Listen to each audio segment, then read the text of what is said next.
When Donna Summers wrote the song Bad Girls, it was cause one of her assistants was offended by a police officer who thought she was an adult worker. And when it comes to evil women, especially in ancient Egyptian times, some vary from fictional to non-fictional, goddess or mortal, have all been perceived at one point throughout history as a way to scare but also control their narrative. So whether or not you see them as evil, I'd love to share with you guys these bad girls from these ancient times. Hi, my name is Jessa, and please join me as we look together our top 10 evil women from ancient Egypt not told in textbooks. Oh right, and before we begin, in the last video I was in, top 10 unusual intimacy practices in ancient China, I gave you guys a riddle. Did you get it? The riddle was, what kind of tree can you carry in your hand? The answer is, drumroll please, a palm tree. Your next riddle will be at the end of this video. Anyways, let's get started. Number 10, Lamashtu. Now, majority of this list, as I mentioned, we're going to mix it up between goddesses and mortals, tales, and historical figures. But keep in mind, due to the lack of documentation and quick erasure of ancient Egyptian rulers, there's always been a noted lack of consistency in their tales, especially if the ruler didn't like the ruler prior. But in this case, on this part of the list, we'll talk about Lamashtu, an evil Egyptian goddess who would morally get rid of the young. Lamashtu was a demon goddess and hybrid creature associated with the worst of crimes and deeds, and her stories can send chills down one's spine. In every ancient mythology, there is a god, goddess, creature, or a being that is utterly hated by everyone because of how devilish they are. Lamashtu is that being. She was the daughter of the sun god Anu. According to different stories, Lamashtu has different natures, and she is either described as a goddess, a semi-goddess, or an evil female demon. Like Pennywise, she would eat children, but not based off of their fear, but because she felt like it. She was often depicted in association of the lost during pregnancies and was seen as one of the most evil of Egyptian entities. Number 9, Tabubu. In these times, women were still regarded mothers and wives first, although we know in ancient Egypt was one of the few civilizations that allowed some equality between men and women in the sense of political, business, financial, and of course political. In the case of Tabubu, she was a tale used in ancient Egyptian literature as many others as a bias against women. The author of the instruction of Hotep warns males to be careful when approaching females, as the female charms attracts the male. In the words of alliteration in some verses say, do not open your heart to your wife, what you have said to her will go to the streets, do not rejoice in your wife's beauty, her heart is set on her lover, and what she does with her husband today she will do with another man tomorrow. And so on. And in translation of modern lingo, basically this man was telling every other dude, like an aggressive dominated podcast, that this woman was for the streets, and Silk Sonic's Smoking Out the Window is now your love life anthem. The hostess Tabubu with female charming is evil and greedy. The female figure embodies the tempting function of goddess of terror, who controls the desire with power of temptation to result in crime and destruction. Tabubu was full of female charm, but she was also a fatal container. In this story, a man named Kamwaz was so impressed by Tabubu's beauty that he lost his heart over her, and he knew she was an uptown girl as she was living in her white bread world. Trying to get involved with her formally, she invites him to her house instead, and captured by her beauty, she tells him if she wants to get with her tonight, he must draft a contract first, give all his possessions to her, and make sure that his young have no right to share his possessions with her in the future. Tabubu also asks Kamwaz to get rid of his offspring in case they and Tabubu might have a dispute on possession later. And he did. He threw his young out the window, and dogs and cats would eat them as him and Tabubu would spend time alone together drinking wine. Number 8, Sekhmet. She is sometimes referred to in ancient Egyptian texts as she before whom evil trembles, the mistress of the dead, the mauler, or the lady of slaughter. Sekhmet was known to enjoy the taste of blood, and every year on the feast of Hathor and Sekhmet, Egyptians commemorate the saving of mankind by drinking beer stained with pomegranate juice. Sekhmet represented Upper Egypt, while Bastet stood for Lower Egypt. Bastet was the tame, good goddess, while Sekhmet was the bloodthirsty, the chaotic, dangerous, and deity of war and love. With her violent and vicious reputation, it was only logical that she became associated with war activities. In the Egyptian Book of the Dead, there are multiple mentions of Sekhmet as both a constructive and destructive force. If she wasn't happy, she would bring disease to mankind, bringing plague and pestilence, and outbreaks were considered a message or a warning from the goddess. The only thing that prevented her from ending humanity was getting drunk on beer, which had been dyed red as blood. Sekhmet was also later associated with Bastet, Hathor, and Mut. Although it's abundantly clear of Sekhmet's destructive qualities as most Egyptian gods and goddesses, she was also very ambiguous. She was capable of unimaginable cruelties as she had enough power to destroy mankind. She also had a good side though. She was capable of spreading diseases as she also had the antidote for them. Many ancient Egyptians prayed to Sekhmet to help cure or even ward off plagues before they could hit and cause any severe damage. Number 7. Hathor. In association of Sekhmet, who is represented as a lion and goddess, Hathor was a virtuous cow goddess and was also the goddess of war and death, so she was also a brutal and bloody character. In ancient Egypt, there was a myth about Hathor's excessive blood hunt. Hathor, who was in the shape of a lion, as we know as Sekhmet, killed the world and licked them up. She killed without batting an eye and was addicted in ending lives. She indulged herself in it, and she was red all over, standing in the middle of a blood sea, drank hot blood which she was setting up in foam and couldn't stop. In this myth, Hathor is a terrifying female and homicidal goddess. In quotes, the withdrawal and deprival of love is manifested in her character, which is the negative behavior chosen by the classical woman or great goddess.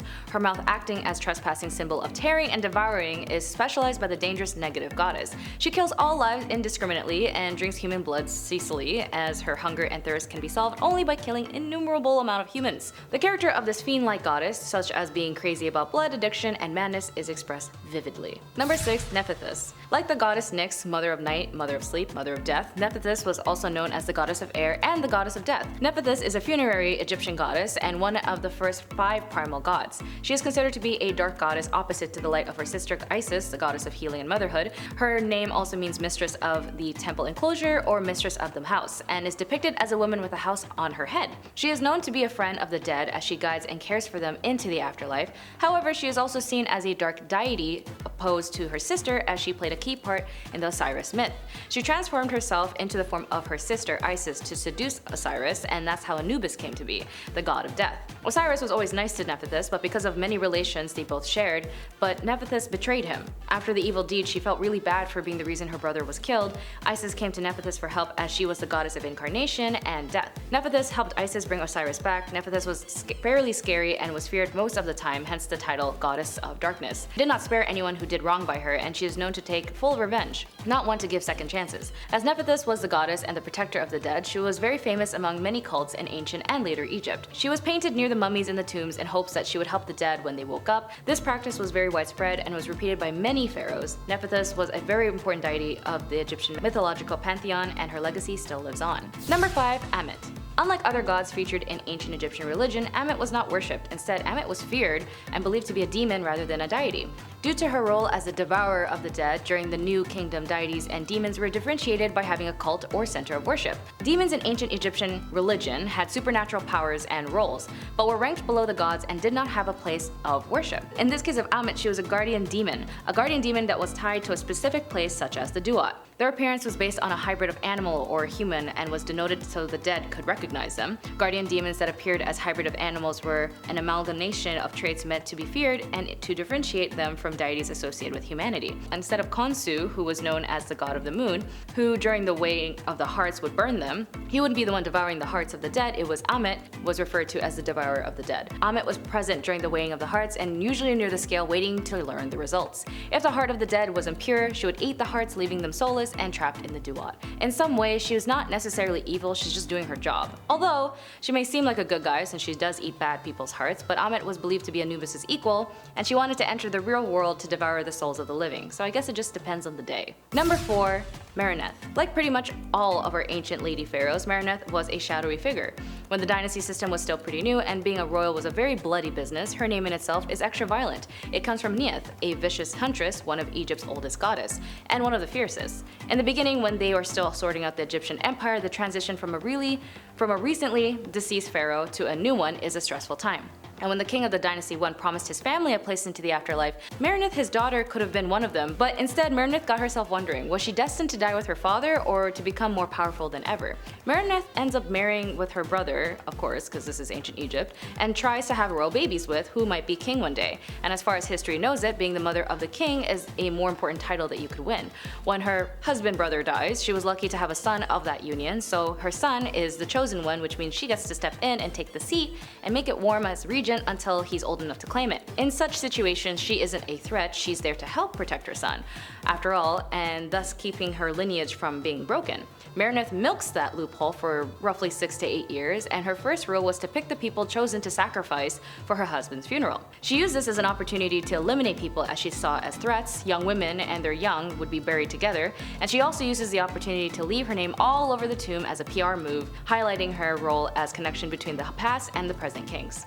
And as it's carved into a fine building, then it must be true. This is something Egyptian lady pharaohs would start doing over and over again. Number 3. Tawosret.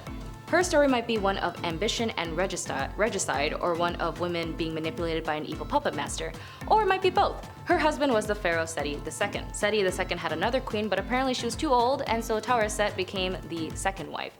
Seti became the pharaoh when he was very old because his father just refused to die, and only carried on until Seti was quite elderly when he finally became the pharaoh. Somehow she ends up being regent, essentially for the next king, who is a young boy named Hatshepsut, who has no relationship to her at all. A chancellor named Bey tries to puppet Tawosret and use her as a royal female, but before Hatshepsut dies, just a few years later, from health issues due to inbreeding, he gets rid of the chancellor and Tawosret is placed there as his regent. The question of whether or not she's killed the king herself or used the king as a puppet to get rid of Bey is still unknown, but either way, Tawosret takes the reins of Egypt into her hands and she names herself as not queen, but king. She declares herself pharaoh and starts putting her name as pharaohs on every monument, and because Egypt doesn't like removing pharaohs from power, they would just tolerate a lot of chaos from the current pharaoh until the next one comes. But with this belief and accusing Tawosret of getting rid of the last pharaoh puts a lot of tension in the land. She then deals with a contender who challenges to overthrow her, and eventually she is overthrown. But any other record of her is suddenly gone. Tawosret gets blamed by the end of the 19th dynasty, and they see her as a weak leader. They will still accept her as long as she's ruling aside Septa, but as soon as she begins to show ambition and names herself pharaoh, it's utterly intolerable. And remember back in number 9 when I talked about Tabubu, the guy who wrote the literature to warn men about women? He also wrote a story called The Two Brothers basing off of the reign of Tawosret, which of course is a biased opinion from his point of view. Number 2, Hatshepsut. Egypt becomes a divided country, one at war with Hyksos, a Greek word for invaders from the area now called Palestine. And coming to the throne in 1478 BC, she is thought to be one of the most successful pharaohs. Hatshepsut of Dynasty 18 ruled to maintain the power of her younger nephew, only to have her legacy as female king.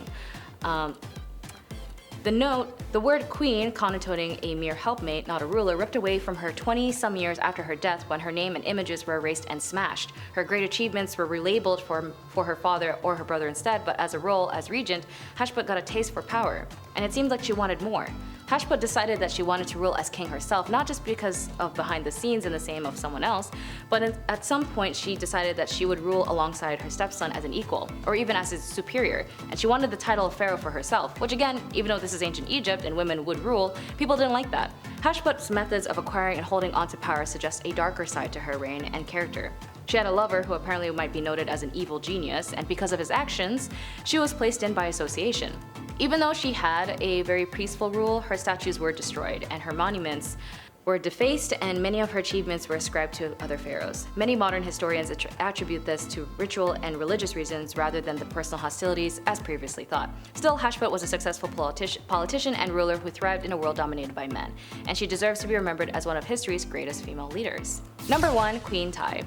I've mentioned her before on this channel and how she was the wife of the once famously driven pharaohs led to greatest of Egypt's time, Ramesses III, who famously was the leader at the time of the first labor law strikes in history, with the Egyptians going on strikes against their managers for not paying them on time. So what does this have to do with Queen Tiye? Well, aside being his second wife, she was also the mother to Prince Pentawere, who, like most princes, would be competing for the throne. There's still a lot of debate of what conspired the day Ramesses III died, or why it even happened.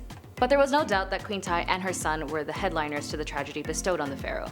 Apparently due to the strikes that occurred, the war accumulated by the banks against the sea peoples, King Ramesses III was preoccupied with ensuring the safety and the independence of Egypt. But during this time, noted of his succession was essential to who would take over if he ever passed away. And since Egypt was going through another famine, lack of agricultural funding, and support due to the ongoing wars and strikes, the people were getting frustrated. But eventually, Ramesses was able to sustain it all. But under the eyes of Queen Tiye and her selfishness, she didn't like that he wasn't by her side, and her son Prince Pentawere. Instead, Ramesses IV would most likely be the next in line, and still if it wasn't enough to tip over the queen, she hired the pharaoh's harem to conduct spells to repel the guards when he was assassinated. Eventually she was caught, and so was her son, and they were sentenced to not be treated the funeral rites as all the other great kings and queens, but the locations of their bodies remain unknown and unsolved. I know some people on this list may not seem evil to you, but in this era they ruled in, they might have been considered evil for just existing, which is why in history majority have been noting them as evil, and also why there's barely any information.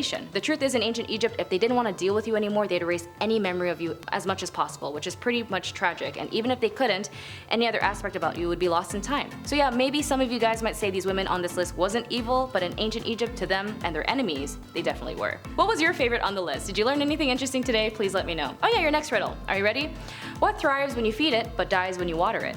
Be sure to put your answer in the comments below and I'll reveal the answer in the next video. Top 10 scariest families and histories that will give you chills. That's all for today. Thank you for joining me. My name is Jessa. Be sure to like and subscribe and I'll see your beautiful faces in the next one. Bye!